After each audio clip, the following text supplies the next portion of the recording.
Salve, salve, meus queridos e minhas queridas! Sejam todos muito bem-vindos ao nosso canal Prof. Henrique Física e hoje nós estamos na nossa aula 11 do curso da nossa segunda série. Cara, se você está acompanhando a playlist, se está acompanhando as nossas listas de exercícios, por favor, não deixe de dar seu like, não deixe de contribuir aí da sua forma com o nosso projeto, beleza? Galera, olha só, pessoal, seguinte, hoje na nossa aula número 11 a gente vai trabalhar com um tópico que ele é relativamente curto, ele não é um tópico extenso, longo e tal, mas é aquele tópico que, cara, se você quiser se aprofundar nele, se você quiser ir adiante, cara, existe uma vasta área de estudo em cima disso, tá? A gente vai falar sobre a segunda lei da termodinâmica. É um dos tópicos, assim, que ele fecha com chave de ouro a nosso estudo de termologia. É com a segunda lei da termodinâmica que muita coisa na nossa sociedade se desenvolveu e que avanços tecnológicos gigantescos ocorreram. Então a gente vai entender por que lá no início, apenas saber medir a temperatura trouxe tantas consequências e tantos estudos, e chegando até um ponto que você fala assim, pô, peraí, eu aprendi a medir a temperatura de uma coisa. No final desse processo, eu aprendi a fazer um motor. Então, assim, galera, é um assunto assim lindo, é um assunto muito bonito e muito legal, certo? Então a gente vai lá para nossa segunda lei da termodinâmica. E sobre o que é essa segunda lei da termodinâmica, galera? A segunda lei da termodinâmica, ela vai falar a respeito de uma temática que envolve o que a gente vai chamar de máquinas térmicas. O que são essas máquinas térmicas? São máquinas, galera, que funcionam por algum tipo de processo de combustão, por algum tipo de processo de explosão, por algum processo que você precisa fornecer calor para que ela funcione. Professor, eu não posso fazer uma máquina térmica com água? Pode, você pode. Você teria que ter uma chama em algum lugar fornecendo calor para essa água e essa água evaporaria e o vapor dessa água você poderia fazer com que ele passasse por algum tipo de ciclo termodinâmico, no qual ele se expande, ele comprime, empurra um pistão, gera movimento. Dá, mas veja que você vai ter que ter uma chama, você vai ter que ter uma, o quê? Uma fonte de calor. É por isso que a gente chama de máquina térmica. É porque a máquina térmica, por essência no nosso dia a dia, ela é um motor que envolva algum tipo de combustão. Combustão. Certo? Mas assim, galera, claro que você poderia, por exemplo, pegar um resistor elétrico que gera calor e esquenta a água e aí a água quente, ou seja, você poderia fazer por algum tipo de processo que não é uma combustão, mas a gente sabe que a combustão é a forma mais simples de você fazer o quê? Fornecer calor para o teu sistema. Então, a gente vai pensar nessa combustão justamente porque a combustão, ela fornece calor ao sistema físico. Fornece calor, certo? E aí, galera, entra o nosso detalhe. A máquina térmica ela funciona sempre com alguém fornecendo energia na forma de calor para que ela funcione. Por isso que ela é conhecida como máquina térmica. É uma máquina que ao receber calor, ela vai passar por processos térmicos, processos de mudanças às vezes de temperatura, a mudanças de volume, mudanças de pressão, para que ela funcione, beleza? E aí, galera, entra um detalhe aqui. Primeiro, ele está falando sobre uma coisa que é fundamental dentro de uma máquina térmica, que é a ideia de espontaneidade, o que a gente chama de comportamento espontâneo. A ideia é a seguinte, pessoal: toda vez que você fornece calor para uma estrutura, aquela estrutura, sei lá, esquenta, aquela estrutura se expande, aquela. Cara, beleza, mas esse calor, ele transita de um corpo para o outro somente por quê? Porque é espontâneo, é natural que esse calor transite de um corpo quente para um corpo frio. Isso acontece de forma espontânea. Isso não tem como você evitar. Se tem um cara quente e tem um cara frio, um vai transmitir calor para o outro caso eles estejam em contato, caso haja alguma forma de você criar um contato entre eles. Então isso vai acontecer de forma espontânea. Tu pode até pensar que o material, mas ele é muito péssimo condutor de calor, mas ele vai absorver um pouco daquele calor. Então, isso acontece de forma espontânea. E isso, pessoal, é um problema dentro da máquina térmica. Por quê? Ao mesmo tempo que ela é a solução da máquina térmica, porque você fornece calor e espontaneamente ele absorve, espontaneamente, se ele absorve esse calor, espontaneamente vai acontecer algum processo de aquecimento lá dentro, espontaneamente você vai ter algum tipo de processo no qual aquece lá dentro. E se lá dentro aquece, isso quer dizer que aquele sistema lá espontaneamente vai fornecer calor para um meio externo e espontaneamente ele vai desperdiçar energia. Então, se você esquenta alguma coisa, é espontâneo que ela libere essa energia para o ambiente de alguma forma, pelo próprio contato que ela vai ter com o ambiente. E tem um outro problema. que é o seguinte: quando você fornece calor para um sistema, tu tá fornecendo energia. Então aquelas moléculas daquele sistema vão começar a se agitar mais, ou se elas não se agitar, elas vão se expandir. Se elas não se expandir, elas vão ter mais colisões entre si. Enfim, você vai fazer com que haja um aumento na desorganização do teu sistema, certo? Um aumento na tua desorganização do sistema. E isso traz para nós consequências, que é o seguinte, galera: se você está falando de uma máquina que sempre quando ela vai funcionar, de alguma forma lá dentro o sistema fica um pouco mais desorganizado, isso quer dizer que lá dentro você não vai conseguir ter um aproveitamento integral de energia. Ou seja, isso quer dizer que lá dentro é impossível que haja um rendimento de 100%. Ou seja, qual que é essa ideia? Tu fala assim, tá, mas por que ficou mais desorganizado? Claro, ó, imagina uma situação bem simples. Imagina, eu sou professor, cara, e aí quando eu chego em sala de aula, cara, se aquela sala de aula tiver um mínimo de desorganização, eu não vou conseguir aproveitar 100% daquele ambiente de sala e ter uma aula 100%. Por quê? Porque se tiver algum tipo de desorganização, de alguma forma alguém ali na sala de aula vai perder alguma coisa, vai perder uma linha de raciocínio naquele momento. Então, é aquela coisa, se eu estou executando a aula e existe aquela conversinha, é porque existe algum tipo de desorganização na sala de aula. Isso quer dizer que aquela pessoa que está... ela tá perdendo um pouco de aproveitar aquele ambiente, certo? Então, galera, ou seja, é impossível, cara. Eu nunca vou executar uma aula num colégio e eu vou chegar na sala de aula e vai estar todo mundo olhando pra minha cara 100% atento o tempo inteiro, sem nenhum tipo de desorganização dentro da cabeça daquela pessoa. Ela não vai conseguir aproveitar nunca 100%. Dentro do motor, cara, qualquer nuance que aconteça que gere desorganização faz com que aquele motor não aproveite 100% da energia que ele foi fornecida. Então, se eu fornecer 1000 joules de energia para o motor funcionar e nesse processo algum tipo de desorganização surgir, isso quer dizer que desses 1000 joules, jamais eu vou conseguir aproveitar 1000 joules. Eu posso aproveitar 999, mas um eu vou perder. Então, essa é a nossa ideia. É impossível ter um rendimento 100%. E esse rendimento 100%, geralmente quando tu pergunta para um aluno que teve essa aula, ele fala assim, viu? Esse rendimento não pode ser 100%, por quê? Por conta da entropia do sistema, tá? Aí eu pergunto assim, viu? É por conta da entropia? Entropia é uma definição, grau de desorganização do sistema. Não é por causa da entropia. Se você falar por causa da entropia, tu tá falando uma palavra vaga. É por quê?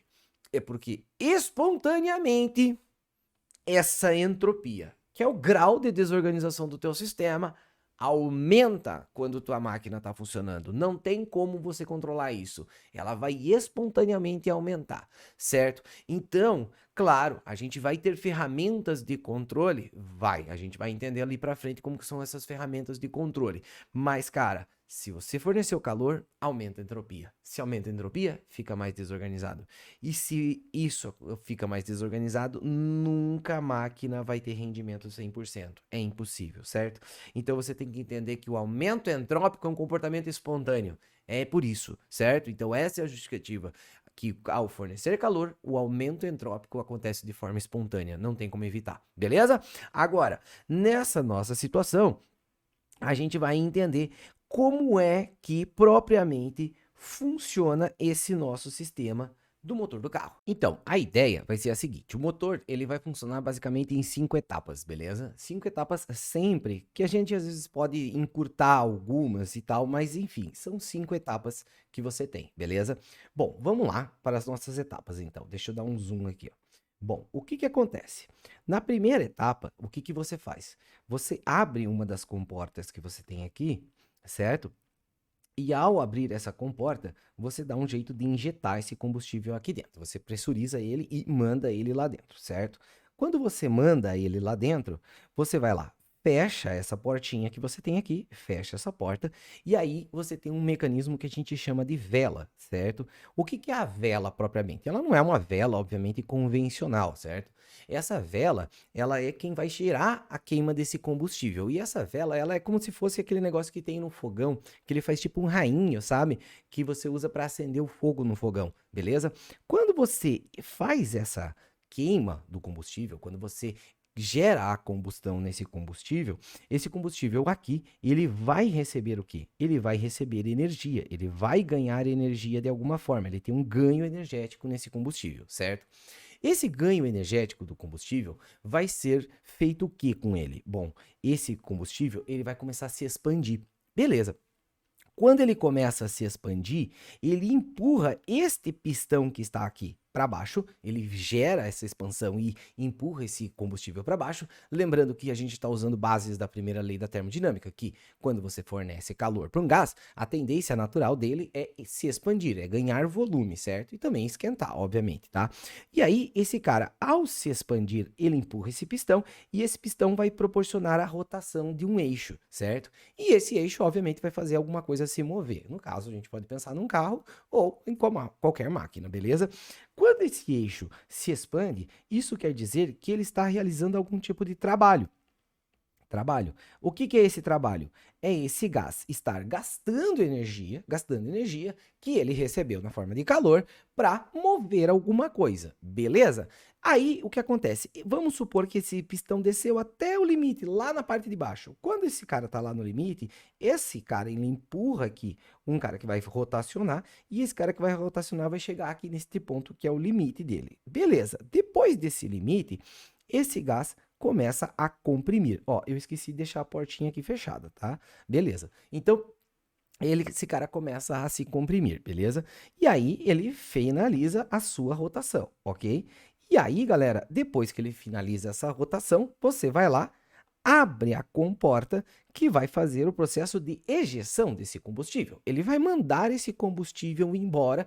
Por quê? Porque esse combustível ele já não é mais um combustível, não é mais uma coisa que eu consigo queimar novamente. Então, como ele não tem mais serventia, eu vou mandar ele embora e esse cara aqui vai sair por onde? Ele vai sair pela válvula de escape, certo? Só que nesse processo de mandar esse cara embora, o que você está fazendo? Você está mandando embora o que tu não conseguiu aproveitar, porque ali tem um gás quente, tem um gás que ainda tem um pouco daquela energia que ele recebeu no processo final. Então, você vai estar mandando o quê? Você está mandando embora energia, ou seja, você tem uma situação de saldo energético, de queda de saldo energético, você tem perda de saldo de energia, você está mandando energia para fora, certo? Então, quando você termina esse ciclo, aí o que acontece? Você tem que retornar lá para o primeiro, então você vai fechar essa portinha aqui, vai abrir essa porta aqui de novo e vai injetar o combustível novamente, certo? Então, a ideia é apenas essa, certo? Você injeta, explode,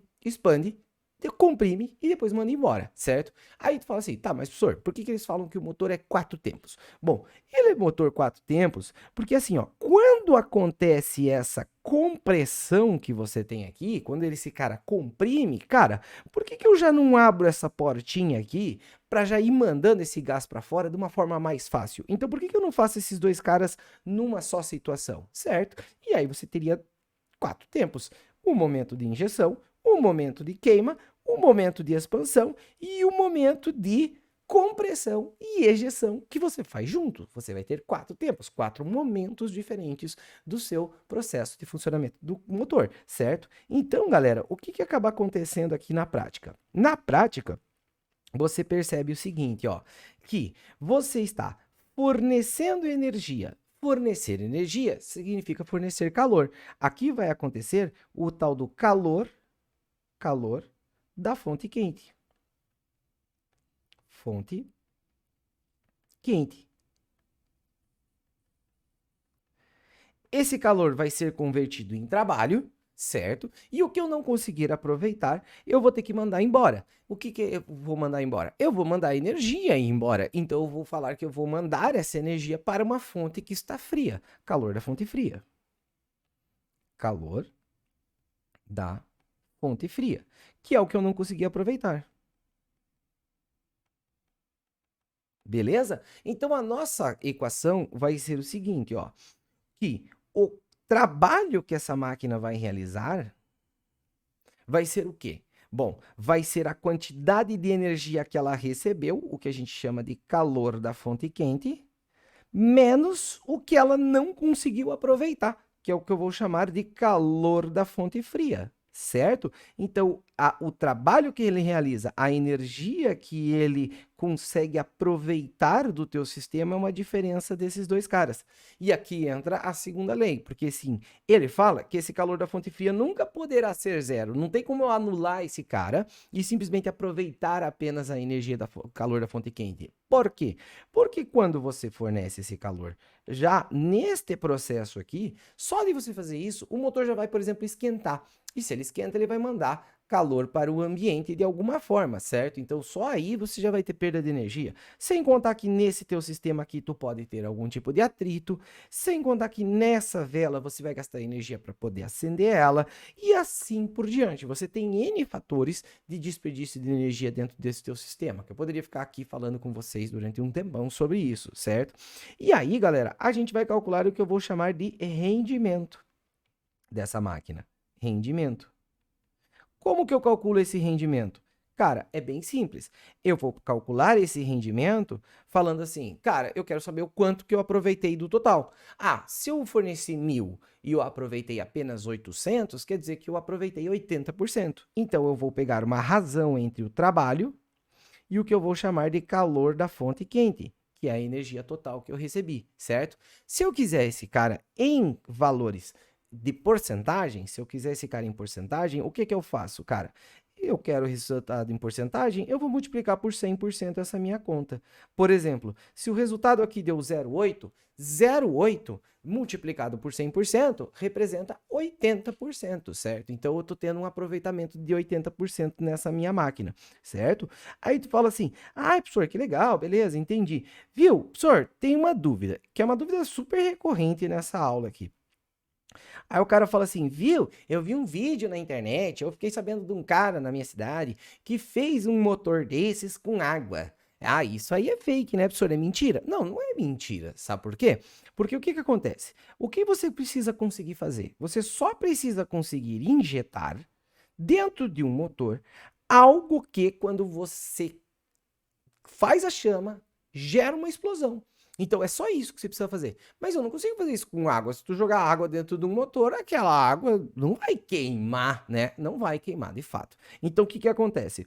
Você pega a água e você faz um processo físico que a gente chama de eletrólise. O que consiste a eletrólise? A eletrólise consiste num processo que você consegue fazer com eletricidade, por isso eletrólise, e essa eletrólise, ela consegue separar aquela molécula de água, que é o H2O, e você consegue separar ela, o hidrogênio do oxigênio. Você separa numa proporção de H4, certo? E O2, porque o oxigênio ele só sai, né, em proporções de 2, né? Porque ele fecha aquela tua molécula de gás oxigênio. Então, se você conseguir separar o hidrogênio do oxigênio da água, o hidrogênio ele é inflamável. O hidrogênio, se você fizer esse rainho que acontece lá na vela, tu queima ele de fato. Então, o que que acontece? Você consegue fazer um motor com água. É lógico que tu vai gastar energia para conseguir fazer essa tua eletrólise. Então, a bateria, ela acaba sendo bem comida nessa tua situação. Você vai ter um gasto energético consideravelmente alto na bateria para conseguir fazer esse cara funcionar. Mas não tem problema. Por que que não tem problema? Porque quando você está realizando esse trabalho aqui, esse trabalho é algum tipo de processo mecânico.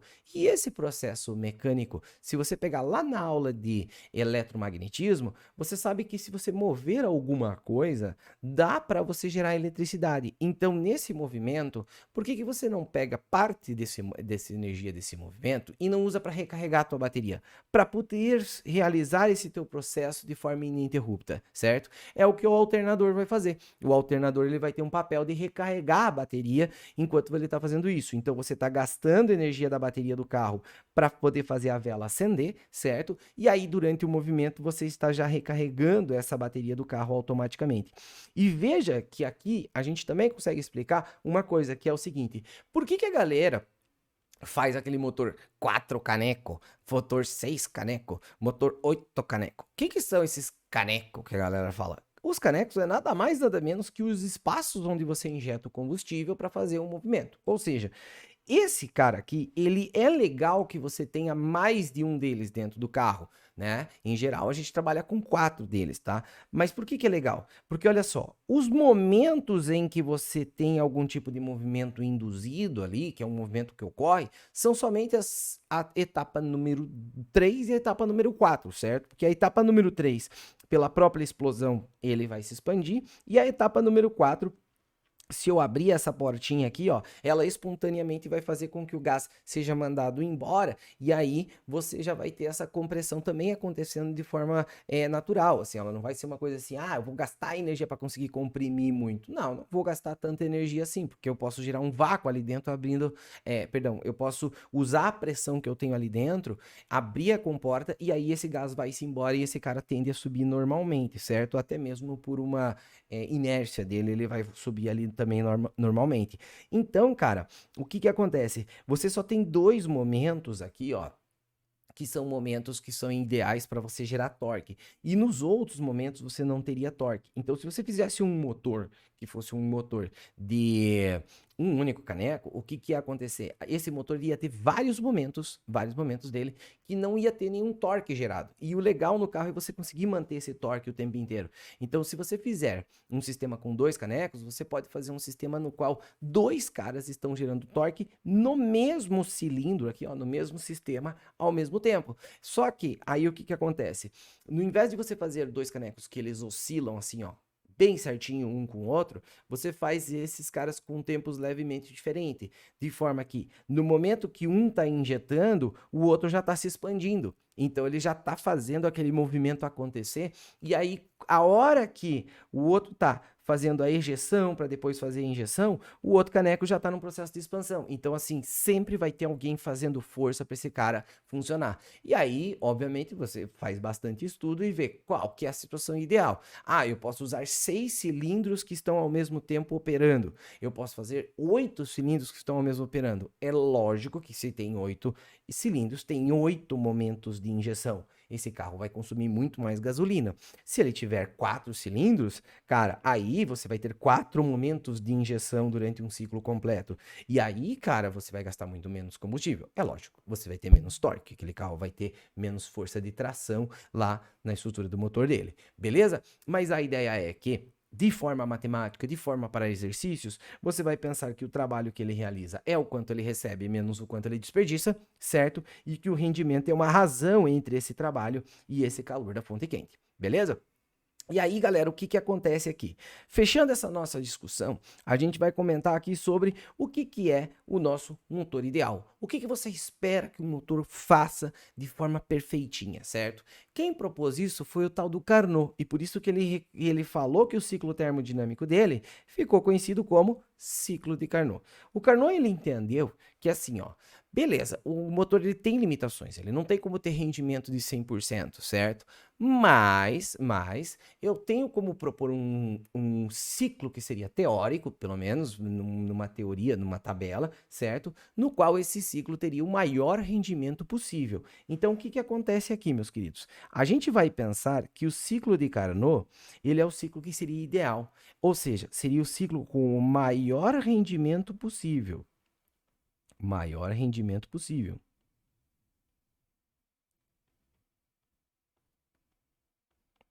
Certo? Mas lembre que esse maior rendimento possível, ainda esse rendimento é menor do que 100%. Não quer dizer que você vai conseguir aproveitar tudo, mas você vai aproveitar o máximo possível de acordo com as condições que você tá, certo? Então, ele pensou assim no seguinte: bom, vamos lá. Eu injetei combustível dentro de um motor. Eu queimei esse combustível, eu quero que ele se expanda. Mas quando ele estiver se expandindo, eu sei que tem aquela lei da termodinâmica: calor é igual a trabalho mais variação da energia interna.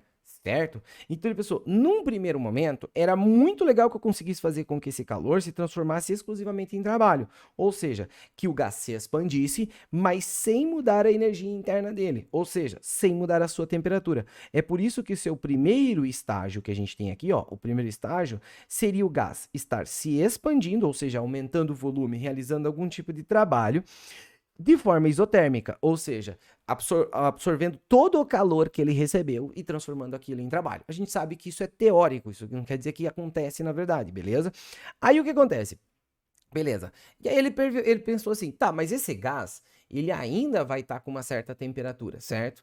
Então eu poderia pensar que eu poderia extrair a energia que eu tenho dentro desse gás para fazer ele continuar se expandindo, já quando eu não consigo mais fornecer calor. Por isso que daí vai acontecer o processo que a gente chama de expansão adiabática. O que é expansão adiabática? Você pega calor é igual ao trabalho mais variação de energia interna, e aí eu já não tenho mais o calor fornecido pela máquina porque eu já fiz toda a combustão. Então eu vou dar um jeito de realizar trabalho extraindo energia que tem já no próprio gás, na energia interna desse gás. Beleza. E aí eu vou expandir com o calor que eu forneci e eu vou expandir com a energia que está dentro daquele próprio gás. Beleza, eu consegui aproveitar o máximo possível desse cara. Ok. Tudo isso virou trabalho. Beleza. Só que quando você faz esse processo, esse gás ele acaba esfriando, porque ele está perdendo energia, certo? Então, ele acaba esfriando. Ok, só que você precisa fazer aquele pistão voltar para a tua situação inicial. Tu precisa fazer ele voltar para a condição inicial para poder injetar combustível de novo. Então, eu preciso fazer o quê? Eu preciso fazer esse gás comprimir. E aí você vai ver que esse gás comprimir, ele vai ser de que forma? Bom, você pode pensar assim, cara, agora, nesse momento, eu vou ter que mandar embora energia, porque sobrou energia nesse meu sistema. A hora que eu estou mandando essa energia embora, o ideal era com esse mandar de energia, ele fazer o quê? Ele já comprimir, ele já sofreu uma compressão, já reduziu o volume dele, mantendo a temperatura dele, certo? E aí, cara, esse gás vai estar frio e com um volume pequeno. E aí, o que que eu vou ter que fazer? Eu vou ter que dar um jeito de esquentar esse gás. Eu vou ter que dar um jeito de esquentar esse gás.